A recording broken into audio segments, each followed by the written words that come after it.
Hey guys, Walter Community College here, and I'm coming back at you with another video, and today we're going to be talking about politics. Specifically, the politics that happens when a single party dominates a state.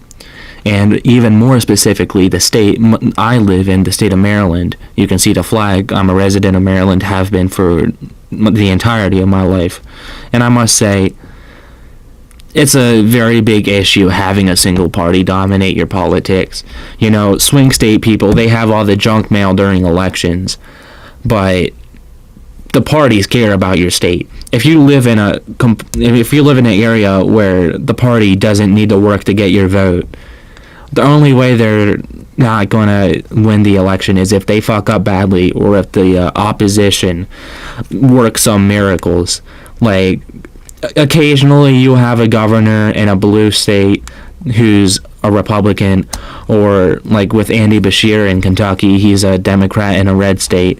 Maryland used to have Larry Hogan as a Republican governor, but I don't think that's really a big deal compared to the fact that like the legislators are usually consistently just dominated, even if the opposition wins a gubernatorial election.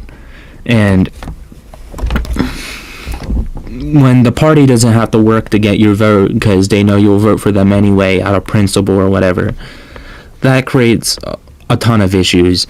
In Maryland specifically, Baltimore has been a city that's been declining for decades. No one wants to do anything about it because no one has to do anything about it. You know, the people that can do anything about it, they keep getting elected no matter what happens. You know, I think it would take a lot for them to be forced to actually do anything. And the political culture here encourages that. You know, the people that, like, vote blue, they don't really want change. Like, for example, the people in the Beltway, the most wealthy, they're the reason why this state's one of the wealthiest, but there's such a wealth disparity. I think it's one of the highest in the nation.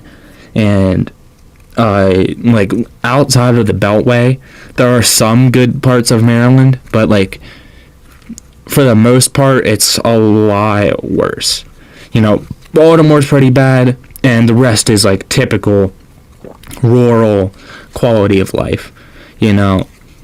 And I think that's kind of unfortunate because no one really cares.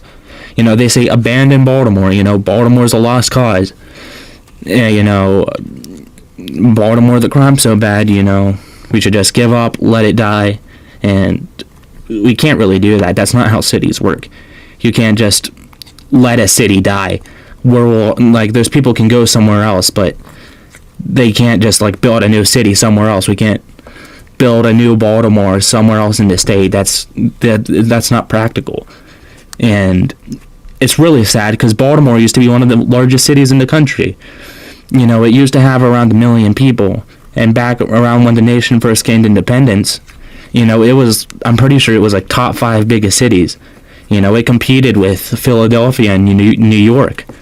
And what do we have now is one of the worst cities in the nation. It's declining in population.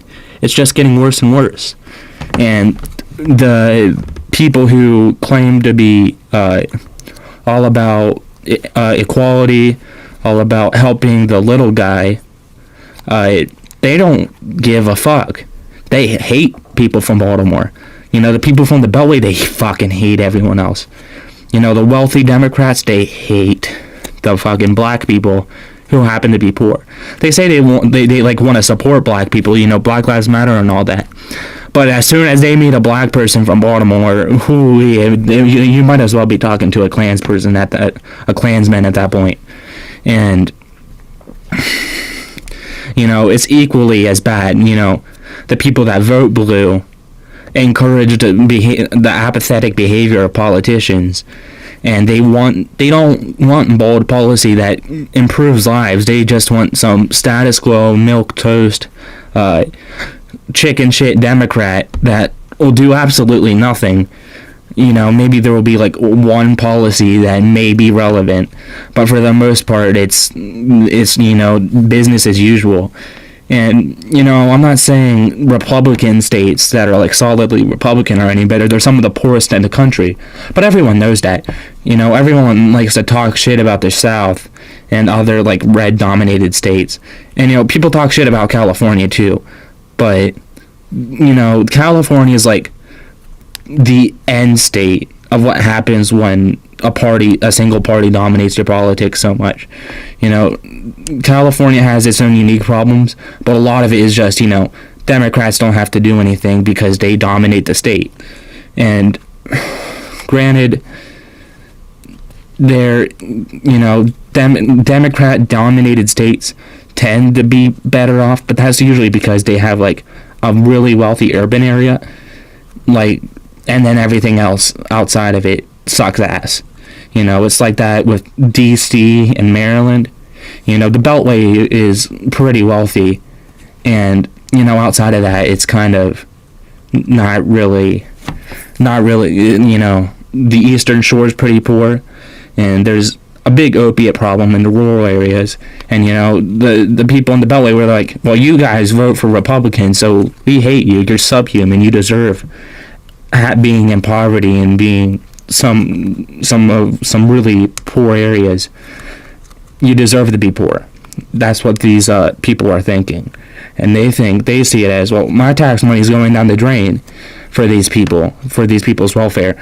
Well, that's probably because you keep voting for people who have half-hearted welfare policies, if any welfare policies, that don't actually go to fixing these issues. Maybe if you actually voted for a politician who had a little bit more teeth behind them, maybe then we could actually make some changes. And that's about it, really. The political culture in Maryland is pretty annoying. I wish we could have a more diverse political landscape that favored both policies. I want to see politicians talking about things that I've never heard of, you know, concepts, you know, I don't even care if I like them or not. I want something bold. I want something that is going to change my life, change the lives of other people, but no, I don't get that. You know, Wes Moore is big. The big thing is the Purple Line, opening up a few more lines for transit, and that's like his big deal. And everything else, it's not really that significant. It's not bold. You know, it's just business as usual. And I think we shouldn't be doing that. Anyways, I think that's about it. WCCL.